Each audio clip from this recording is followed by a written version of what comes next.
Hello and welcome back to Take Action News with David Shuster. Of course, this is executive producer Daniel Marins, guest hosting the show this Saturday, July 20th, 2013. Of course, in my co-host chair, Cole Stangler, the great staff writer for In These Times. Of course, for our listeners in Chicago, In These Times is a Chicago-based publication. And I know that Micah Utricht, I want to give a shout out to him. I think he's going to be listening on Chicago's Progressive Talk when it airs a little bit later on today. But, Micah. I want to continue a little. We've been talking a little bit about the nuclear option that was averted, and again, that's the decision that's the ability for Harry Reid, the Senate Majority Leader, to essentially say no, to pass a law that would prevent, at this stage, Republicans, but presumably if it were kept on the books, any minority body in the Senate from preventing a vote on a presidential nominee. Again, preventing a vote, filibustering that vote, or essentially blocking it. Now, there was a great article by Alec McGillis in the New Republic this week about the specific implications that the backlog at the NLRB was having, the National Labor Relations Board. And one of the most interesting things that I think he pointed out was that things have gotten, this is just another sign of how extreme the Republican Party has gotten in Congress, in that they used to essentially say, we weigh in on the business side of this, right? We're not pro-labor, right, but we think that there are labor rights that should exist. Instead of saying things like, I don't know. I mean, essentially now they'd rather just, get rid of the NLRB. Yeah, I mean, it's sort of mind-boggling how the NLRB has come to represent in the eyes of some Republicans. I think a great example is Lindsey Graham. I forget exactly what he said. Lindsey Graham had some pretty inflammatory remarks about the NLRB.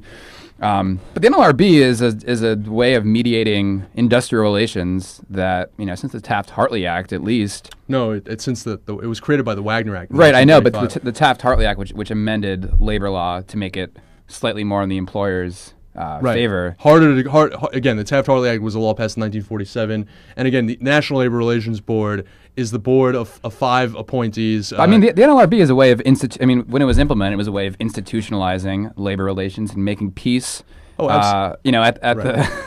With relations between employers and employees. If you look at the primary sources at the time, and I wrote a college thesis in my sophomore year on the Taft-Hartley Act, and I looked at the original language and justifications for the Wagner Act that created the National Labor Relations Board, and the arguments were not.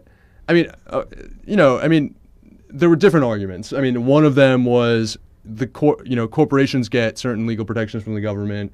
Part of that is a social contract that requires them to allow their industrial processes to be managed, industrial labor relations to be managed by the government through a distinct process.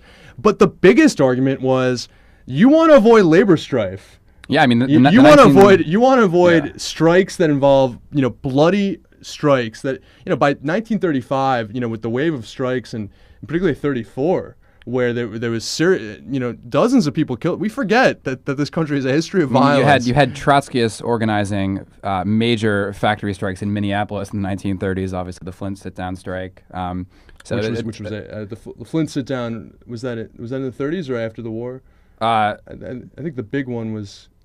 This is in the 1930s. I'm almost positive. Okay. All right. Well, we're gonna get called out for our labor history.